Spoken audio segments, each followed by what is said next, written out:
નમસ્કાર, સમાચારમાં આપનું સ્વાગત છે। આજે 69મો સેના દિવસ છે। આ પ્રસંગે પ્રધાનમંત્રી નરેન્દ્ર મોદીએ લશ્કરી જવાનોને શુભેચ્છા પાઠવી છે। ટ્વીટ દ્વારા પ્રધાનમંત્રીએ ભારતીય સેનાના સાહસ અને અમૂલ્ય સેવાને બિરદાવી છે।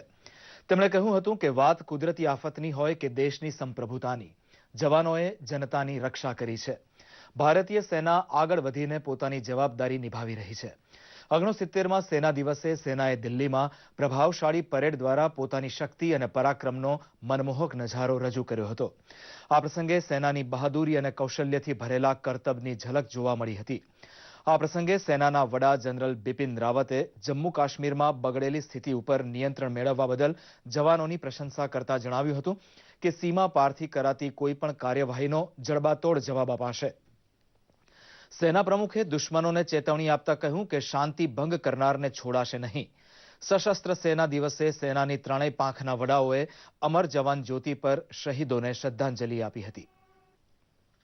जम्मू कश्मीर में सुरक्षा हालात 2016 के अंतिम महीनों में काफी नाजुक हो गए थे, परंतु जमीन पर तैनात सभी सुरक्षा बल की साहसपूर्ण कार्रवाई की वजह से हम हालत को सुधारने में सफल रहे हैं।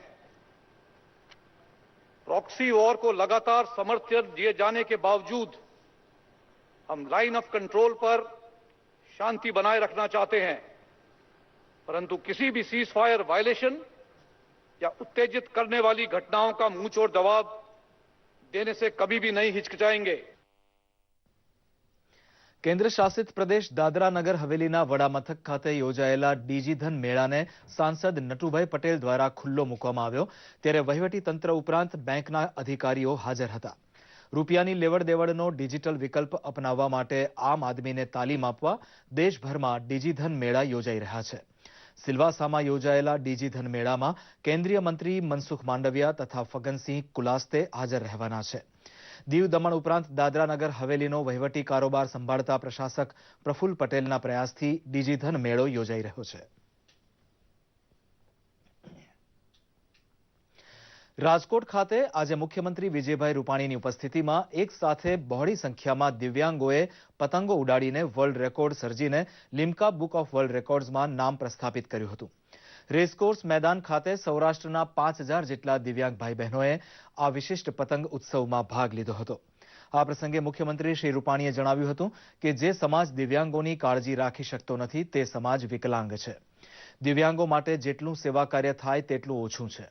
રાજકોટની પ્રયાસ સંસ્થા તથા સુરક્ષા સેતુ અને વહીવટી તંત્રની મદદથી આ વિશિષ્ટ પતંગોત્સવ યોજાયો હતો। પતંગબાજોએ પતંગ ઉડાડી દિવ્યાંગોના હાથમાં આપી હતી। મુખ્યમંત્રી વિજયભાઈએ દિવ્યાંગ બાળકોને મળી તેમનો ઉત્સાહ વધાર્યો હતો।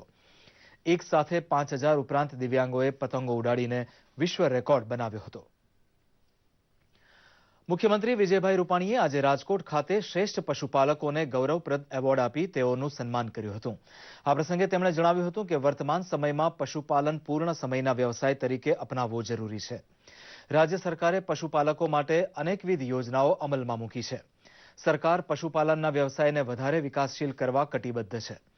શ્રી રૂપાણીએ વધુમાં જણાવ્યું હતું કે રાજ્યમાં પશુપાલન તથા કૃષિને વધારે વેગવાન અને સમૃદ્ધ બનાવવામાં મહિલાઓ શ્રેષ્ઠ યોગદાન આપી રહી છે।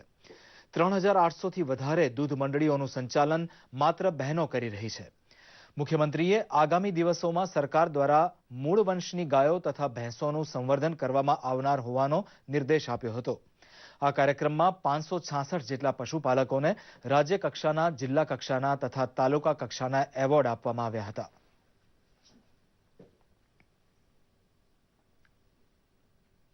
આ સાથે જ આ બુલેટિન અહીં સમાપ્ત કરીએ છીએ। નમસ્કાર।